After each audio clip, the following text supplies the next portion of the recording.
welcome back to the Lanterne Rouge Cycling Podcast for our last Sprint Royale recap in the desert for the year. I'll miss them with nostalgia. Yesterday, Tim Merlier said, I like coming to this country, not just here, Saudi, Oman.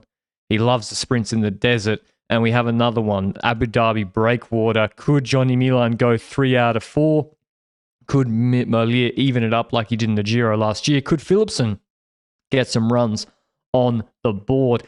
And yeah, the Abu Dhabi Breakwater Sprint, this is the one that's got a bit of a chicane, not a braking chicane, but timing is important. There's a bit of wind at play as well. No crosswinds really. We're in too much of a built-up area for most of the stage. They don't really go out to the desert like in the other stages. Any news pre-stage, Benji? Any abandon, sickness, anything like that?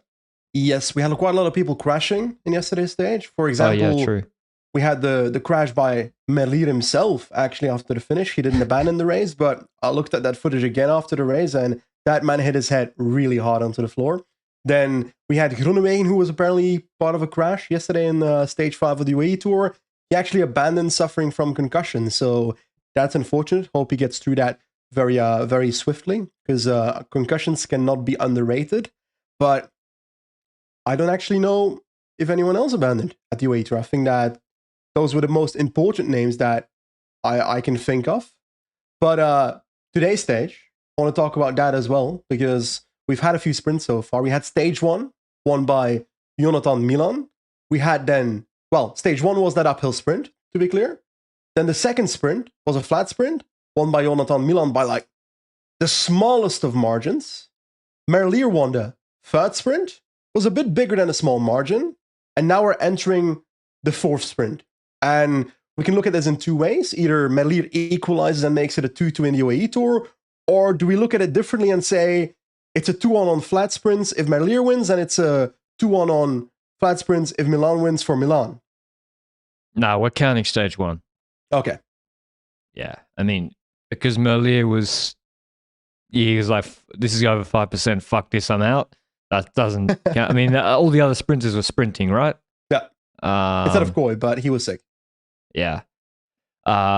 True, yeah. And shame he's out of the race. But yeah, I hope Felix goal's okay. I really, because I want to see what, but apparently Mihai told me there's headwind on her feet tomorrow, so probably he's not going to be able to dance away from too many people. Yeah. And he crashed hard yesterday. There's more crashes today, but not big ones, not mass pileups that I saw. Benji breakaway action, I was not watching, so... Despicable. How dare you? Have you not learned anything after yesterday? That at a UAE Tour breakaway stage, anything can happen. I knew Pogacar wouldn't jump, because they were sure they abused him yesterday, the peloton. And, the abuse worked because Pogacar did not go in the breakaway today. And I also agree that he probably got a bit of insults thrown at him by the peloton, or some criticism left and right, or some side eyes maybe. But he wasn't in the breakaway. There was a breakaway of the usual guys, the guys that were fighting for the intermediate sprint classification the other day, which was, first of all, on one side, VF Group Bardiani with Manuele Tarozzi, and then on the other side, Solution Tech Vini Fantini with their two leaders for the classification, Carlos Amudio and Dorde Duric. They've also got Christian Sbaragli in there, so 3 riders from Vini Fantini and 1 rider from Bardiani. So a 4-man breakaway. That breakaway gets the gap you'd expect. Sprint teams start controlling it behind, which is exactly how you'd expect a stage like this to go. And yeah, like you said, no Pogacar attack, and we move forward. And yes, there's a bit of a moment with about, actually don't remember what kilometer it was, might have been like 50k to go or something, maybe a bit later, maybe a bit earlier, where Novak does come to the front with Pogacar and they try and pull a little bit of an echelon, but this stage is too much in like the city, in the actual urban environment in the UAE, where that's most likely not going to be working, because the amount of kilometers that are actually in exposed zones are too limited to then keep something going in the first place. And maybe the wind might not hit you as much as when you're in the exact open in the desert, for example. So that didn't work out either. So it's kind of interesting. In the last couple of sprints, we had so much to talk about. And now I feel like I'm at 10K to go. 2 minutes in the podcast. I was doing housework this morning. I do love a morning desert stage, Middle East stage with sprint stage. You can have it on, do some folding, do some Saturday morning housework. Beautiful stuff. And Tarozzi, I swear the Vini guys weren't helping the Bardiani. Samudio wasn't helping him as much in the break. They were like attacking each other. Maybe it was for combative because they knew they were going to get caught. How much money they get for combative? I actually looked it up. Yeah, they don't get money for the IS. Yeah, they don't get money for an intermediate sprint. They only get it for the overall classification, which I think that's a bit of a shame. Show these guys some money. Come on. UAE Tour can afford it.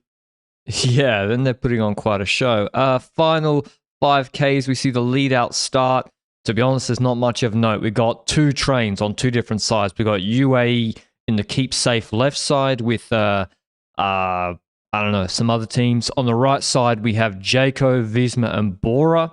That side, the right side, I would say wins because Nicholas Behrens does Terminator mode at about 2.5 Ks to go and just shreds it. And they changed the order around. So they did Van der Sande before Behrens on the other sprint stage, but then Behrens didn't get the corner perfect. They now go Behrens to open it up and then Van der Sande to guide McClay. So the way we looked at this in the past is like, oh, why is this individual rider at the front of the peloton pacing while his train is not on the wheel? But the idea of Behrens being at the front is to make sure the tempo goes up and so significantly that it kind of lines out the peloton a bit more on a wider road to allow for Tosh van der Sande to pilot their sprinter better. Yeah, so if you look at the first Oman sprint, Coy is in good position. Yeah. McClay goes to the front when the tempo is about to decrease to stretch it. Yeah. And that prevents, then Coy's P5 remains P5 until he can launch. And that's the same thing. If your sprinters are P5 protected in the draft, the worst thing that can happen is the tempo dies and a wave comes and they get waves from P5 to P20, then they got to come back again. So you increase the tempo. For me, it's all about where you do it as well. Because, for example, if you're in the last kilometer and your teammate is at the front, you're the sprinter, your teammate's at the front, doing the tempo, and they've got an opposing lead out or an opposing sprinter in the wheel, and they're basically helping the lead out of the other team, while you're still 10 positions behind them because the tempo's that high and kept that high, you can't really move up, then it's a bad idea. But at this point, I see the value in what Behrens is doing here for Tosh van der Sande to maybe bring up McClay. But just in general, I feel like it was a way more organized sprint in the last couple of days. Felt way less chaotic. I think because they were fresher.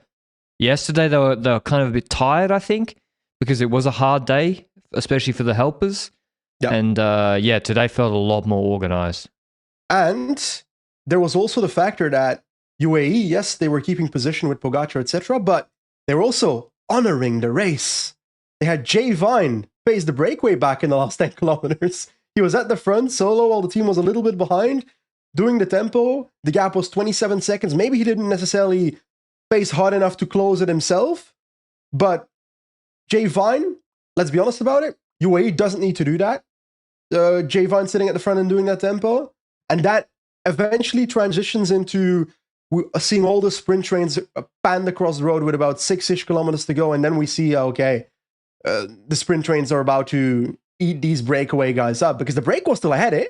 The break was still had like 30 seconds with like 8K to go, with like 6K to go. And then they started falling apart. Like you mentioned, they started attacking each other a bit. Tarozzi and one of the 3 Solution Tech guys, I don't even remember which one, I'm not going to lie. They went ahead for a second, but they were about to be caught, and they were caught eventually. But which trains did you see coming to the front in, let's say, the last 2 kilometers? Because I felt like Picnic at a certain point had control of the front, no? They did. And Jakobsen, I think, Jakobsen's been all right here, I think. You know, he's got a couple of top 6s. That's better than like last year, he's not even competing in the sprint. Yeah. So I think, I don't know. There seemed to be Tudor are then taking control about 500, and then it stalls. And that's where I see Valscheid and Van Poppel. Now, listen, Van Poppel, TDU, fantastic lead-outs. He's sprinting for himself here, I swear. Yeah. Half the time. Like, he needs to, and I know Wells is not on the wheel, but he needed to launch earlier, but he's sort of waiting for his own sprint. Van Poppel always begins his lead out when he's then the last man and everyone's peeled off in front of him. He won't move from P5 and open early to stretch it when the pace comes out. And basically, Milan is getting boxed. Everyone's fighting for his wheel.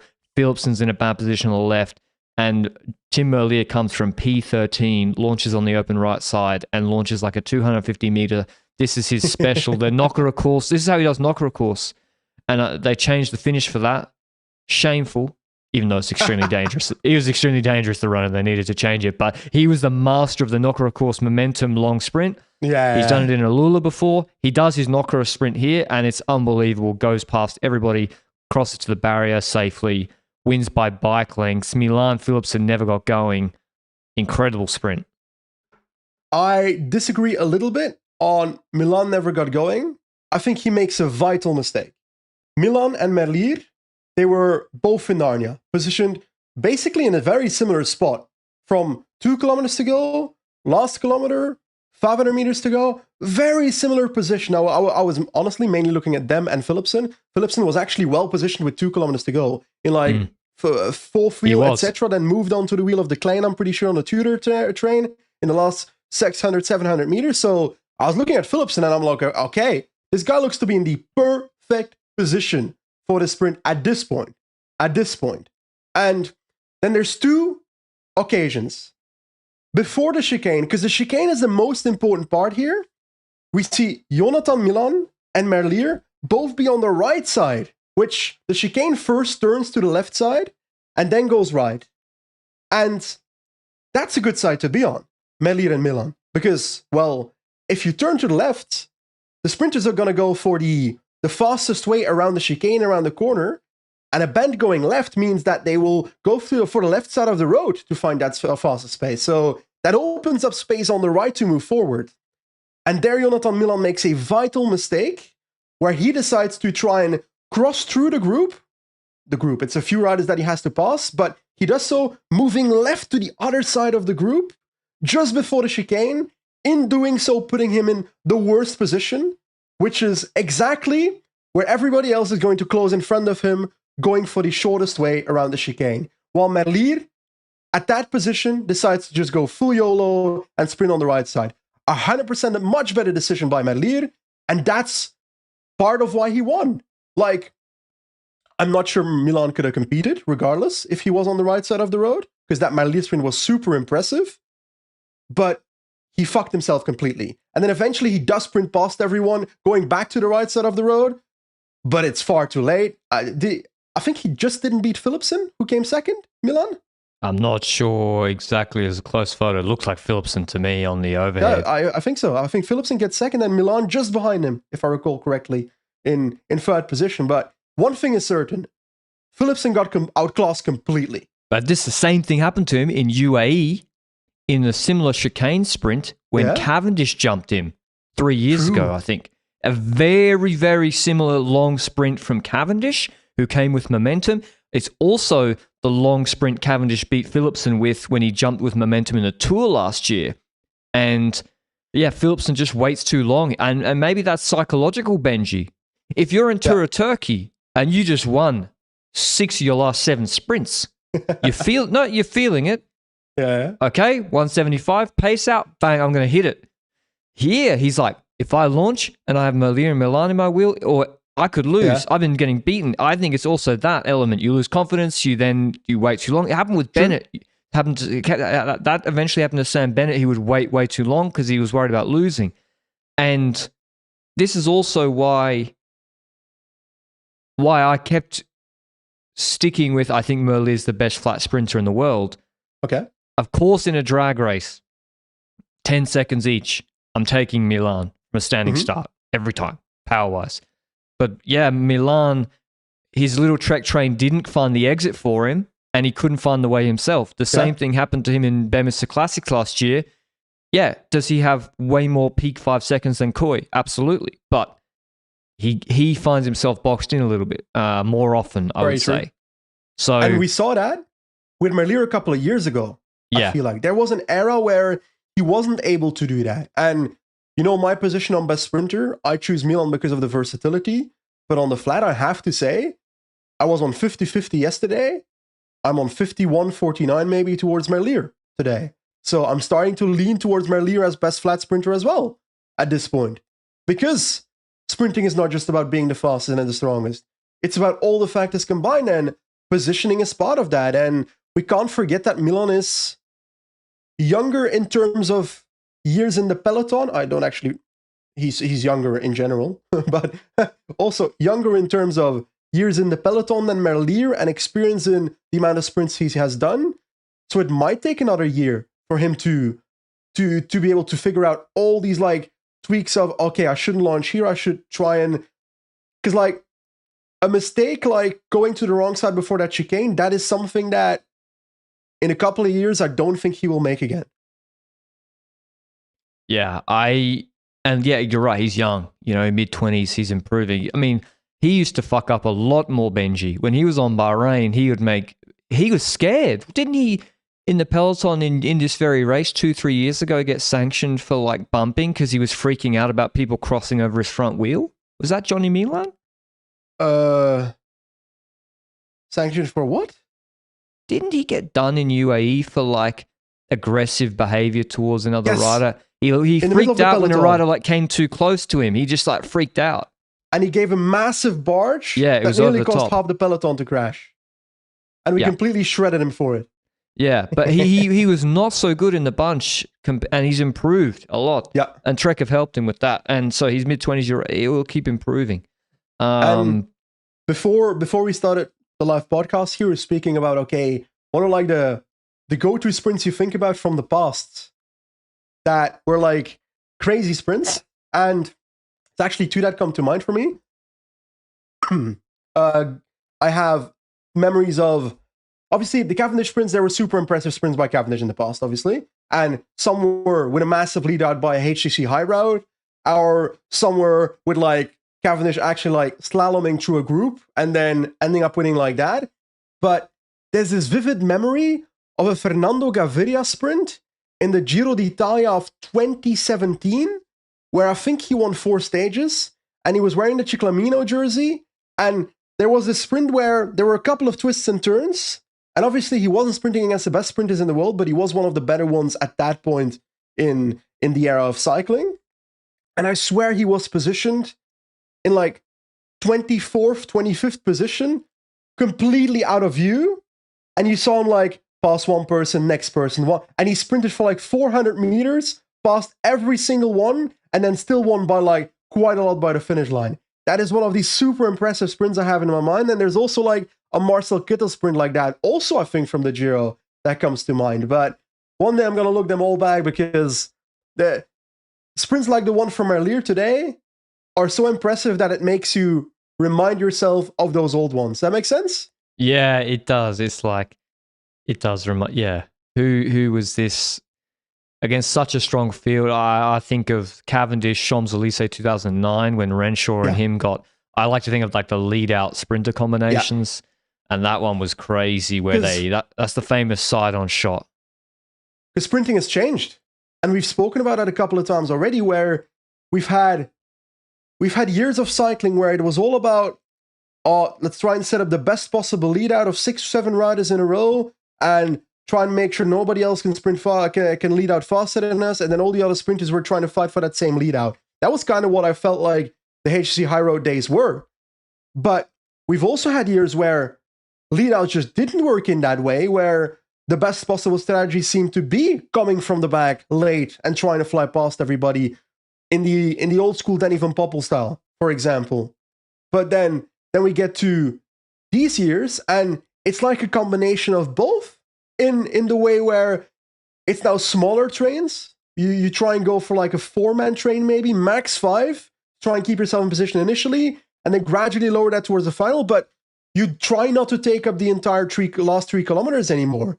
You try and set your sprinter in a good position, have your lead out basically be positioned in the wheel of other lead outs, and then have your lead out try and come out of that, but not away from the back. That's kind of what Little Trek does, with Consoni and Milan, where they try to keep both of them in a good position and then try and launch that lead out whenever it's possible in the last final. And there's like a mix of strategies right now without like a clear go-to strategy, in my opinion, and I do like that personally. But there's something we haven't spoken about, and that's I don't have my deviation police. I need to issue a correction first. I need to apologize to Jaco. Yeah, Walshard sprinted and got a great result because Groenewegen didn't start the stage. Okay, yeah. So yeah, correct. Actually, they did a fucking good job. So I need to issue that correction. Or less so. We haven't spoken about the sprint deviation. And in this sprint, there's a few moments where I'm like, oof, eesh. And then one moment where I'm like, nah, that's just blatantly obvious relegation plus yellow card. And I want to go through them in order, maybe, Patrick, and I want your opinion in order. The sprint launches. Philipsen is in the wheel of Arvid de Klein, around the chicane, the first part of the chicane. Philipsen comes around Arvid de Klein, and in doing so, starts steering to the left in the corner, so the bend doesn't help. And in doing so, kind of hinders de Klein, who's being sandwiched between Zeilhard and Philipsen. Is Philipsen at fault there? It's not so bad. I'm watching it up. Is the bend the problem also? The problem's the bend. Like that's around. It's actually a much sharper chicane than I thought. Yeah, I'm gonna give Philipsen. I'm gonna give him a bit of a pass on this one. I think so as well. I think that's a fair point. But then after that, we see the top sprinters launching it. We see Melier launching it. We see Milan trying to get out of a bad spot. And then we see in the background, de Klein still sprinting on from the TV perspective on the right side of the road. So the left side for the riders. And Danny van Poppel starts deviating left. And Arvid de Klein is basically being shoved into the barriers until he decides to brake. Yeah. What is your decision? Well, it's a relegation yellow card. It's very obvious. He's swinging right to left, declines in that space. They're shoulder to shoulder, and Van Poppel moves him into the barriers. Not only has he decided he's going to sprint for himself rather than do a lead out, he's now, yeah. So what's that? Did he get a yellow card in TDU?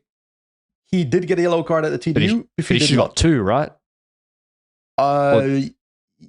Biffy was the one that perhaps should have gotten two. I swear Van Poppel did something on the first stage too. I think Van Poppel got a yellow card for doing that move in that one stage, and Biffy did that just before Van Poppel did. What, sorry?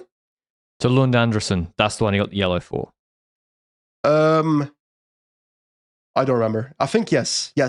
That was the one. So this is the problem with the yellow card rule. We've got Danny Van Poppel. He's basically done two pretty sus things in his first two World Tour stage races, and it's the yellow cards have already expired, right? Expired is maybe not the right word, but when it comes to yellow card system in cycling, it's like you need to get X amount of yellow cards within a certain period to receive a penalty. And if I recall correctly, that period in which you can get the yellow cards is, first of all, within the same race. Then there's also within the I'm looking at the yellow card system in cycling because I forgot what it is, to be fair. I got it. If you get 3 yellow cards in a 30-day period, you get a 2-week suspension. It should be 2 in 30 days, no? Or 3 in 60 days. So to be clear, I want to go over it first before we give our opinion on what it should be. So, like you said, 2 yellow cards during a 1-day race or stage race is a disqualification from the race and a 7-day suspension. 3 yellow cards within a 30-day period is a 14-day suspension. And 6 yellow cards within a 1-day period is a 30-day suspension. So 1 year period. For that last one is in a 1-year period is a 30 days. So for that last one, the Danny Van Poppel thing is not expired yet. Correct. But I'll let you have the stage. Well, his sprint on stage. Yeah, his sprint on stage 2 of TDU on the 22nd of January expires today for the 30-day period one, or today's the 30th day.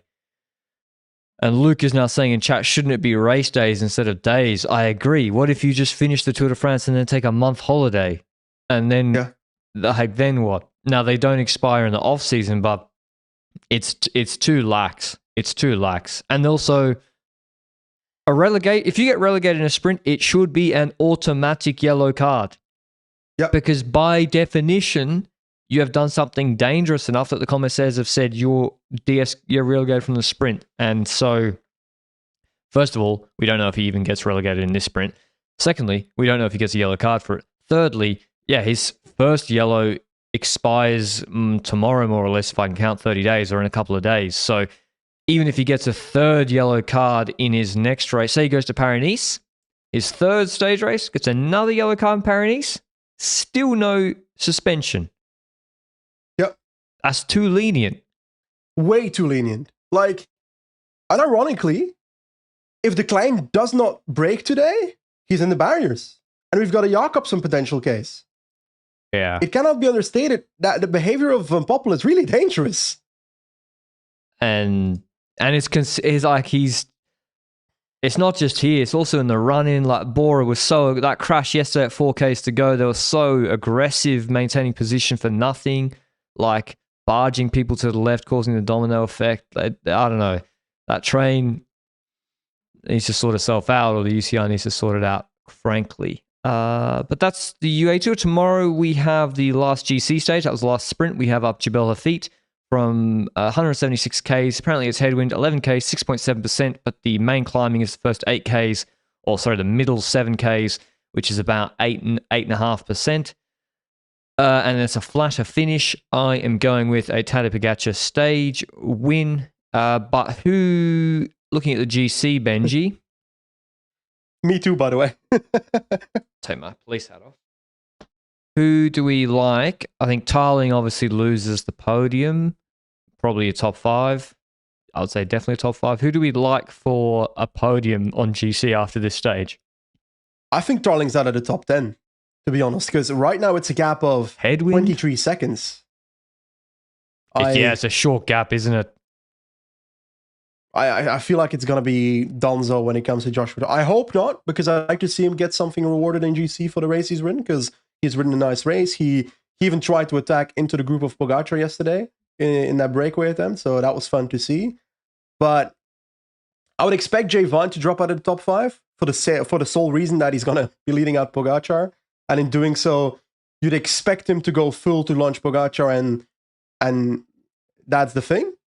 But I kind of feel like Fisher Black might drop a little bit, because Jebel Hafid is something else, you know? Yeah. Van Eetveld I'd expect to go up.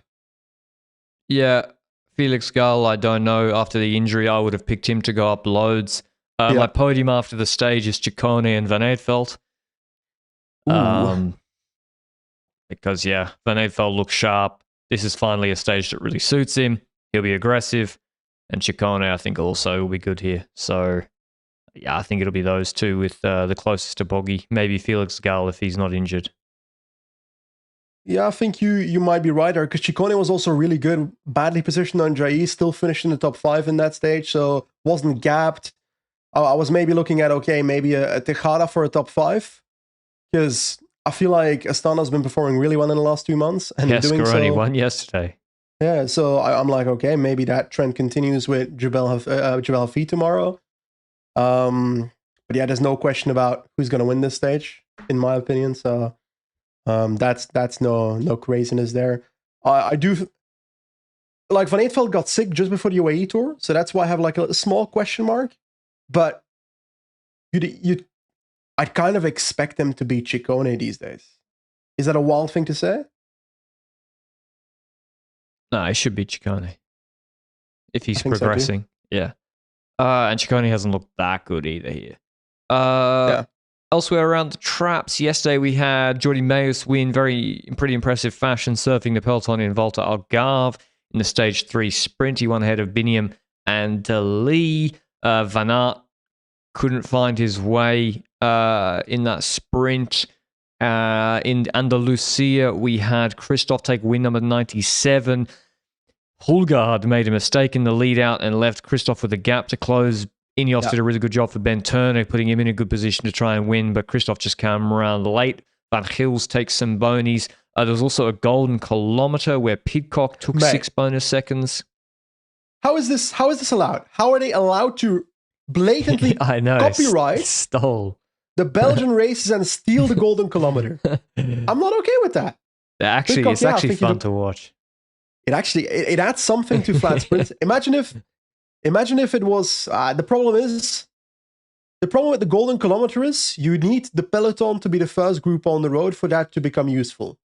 Because if you put it on the UAE Tour, that's not going to be the case. Is it? There should be one on Jebel Jais. Is it possible to have a golden kilometer that only counts for the top 10 riders in GC? That's unfair for the 11th rider, of course. Yeah, I don't know how you'd calculate that or figure that out. That would basically mean that the breakaway wouldn't count, is what I'm trying to force. Yeah, if you're a pro Conti, well, Lotto are a pro Conti team. In Classic VAR, I already alluded to it. Christian Scaroni continues his incredible run of form. He's moved from that guy's doing a pretty good job in on Malhau or on the Paris breakaway, trying to go for KOM points. He's moved from that to straight up dusting everybody off the wheel in Classic VAR. It's a 1-1, but he's beaten Victor Lefay and Lapera. They're absolute top quality punchers normally. And Vauquelin, who's in good shape, and Buitrago, who just won Valencia on a punchy finish. So that's serious. That's a lot of the guys you'll see in Flesh and Liège, actually. Yeah. And so that's a real win. I do want to add one thing when it comes to, I think it was Andalusia. Yes, the sprint that Christoph won. This is the second sprint this year where we have a speed bump in the last 200 meters of a stage that is likely to end in a sprint. That should not be happening. And it caused a crash with Ackermann last week in, I think, was it Provence? And now there was no crash, but I'm sorry, but it shouldn't be happening. And I understand that it's harder and harder as time goes by to find the perfect straight for a sprint to occur. Because if you didn't know, in races, in most of the occasions, I'm pretty sure, the village or city where the race finishes has some financial input to make that happen, especially with the big races. And therefore, they try to find a street that fits in that near the town center where all the public can come together. But at the end of the day, safety should also be kept in mind. And if 97% of the calendar, 98% of the calendar can figure out a road that does not have speed bumps in the last 200 meters, then I feel like every race can do it. I'm sorry. Should be possible. And that's also on the UCI. Because they should be making sure that doesn't happen in the first place. There's a UCI safety manager for a reason. I'm looking at Andalusia now. Seb Berwick's in the breakaway with a flat finish. He's going to do it. 14-man break as well. Yeah. Otherwise, Tour de Rwanda starts tomorrow. I wouldn't normally mention that, but it'll be interesting to see. There are World Tour teams sitting there, or Israel Premier Tech, the full team is there, and same with Total Energy. But there's also the development teams of Lotto, UAE, and Picnic Post&L, so they've obviously decided it's safe to go. Quickstep didn't. They decided it wasn't not. safe enough. If I recall correctly, Jurgen Foré yes, made a statement right. on that in Belgian media. But so they decided that the race organizers said that their safety could be warranted, but then Jurgen Foré was, I don't want to misquote him, but it was more along the lines of how can we be sure of that, or something like that. He said they have an obligation to their riders and their staff. Exactly. And the race wouldn't change the route. So, like you said, normally it's fine. Quickstep been going for years. Like Lefebvre normally goes, and he normally went himself in person. Yeah. I'd say the favourites for the race, or the riders rather, I'm really looking and interested to see how they go, is Aldo Talieu, maybe not for GC, but to win a stage, as sorry, well. I have no clue what name you just said. Aldo Talieu. Oh, Aldo Talieu. Yeah, like what I said. Pavel Sumpik was a good junior last year. He's on Picnic Personnel. Pirica, same story on UAE. Sumpik's talented. Yeah, Sumpik's good, as well as I think the strongest combination GC-wise on this team is quite clearly the Eritrean national team, and that's Henok and Zerai. I think the combination of those two is nasty, and they're punchy. So, Menton's here. What the fuck? Wait, Milan Menton is here? Yeah. When it comes to the sprints, he's probably going to be very strong, but is it me, or which of the two was the race where Total Energy cleaned up a couple of years ago? Was that Tour de Rwanda, or was that Tropicalia Misabongo back in the day? I think it was a Misabongo, maybe. They come here with Lorenzo Manzin, who in fact he's won three stages at Misabongo, which is not on at the moment, and Valentin Retailleau. So he's probably their GC guy, puncher. You need to be a puncher for this race. Otherwise, we have Algarve finish with the TT tomorrow. We'll probably cover that, and Alps Maritime in a few hours as well, which we'll cover later. So, any other news, Benji?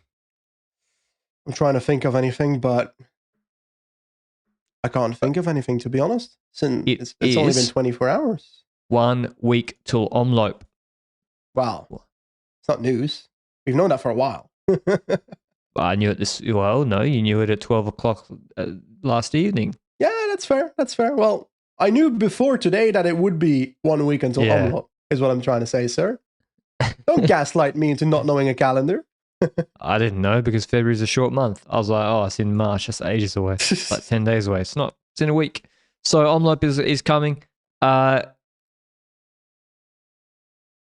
And Luke is saying Omloop used to be the same weekend as UAE finished. No, what I think has happened is all the races have been pushed a week.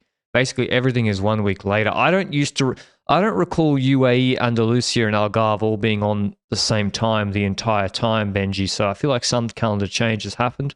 But certainly all the World Tour races are pushed back a week compared to last year. I don't know if that's a return to normality after the Olympic year or what. But yeah, that's certainly the case. I hope you enjoyed the podcast. Got Hafit tomorrow. Maybe Poggy gets beaten. Who knows? Stranger things have happened. Till then, ciao.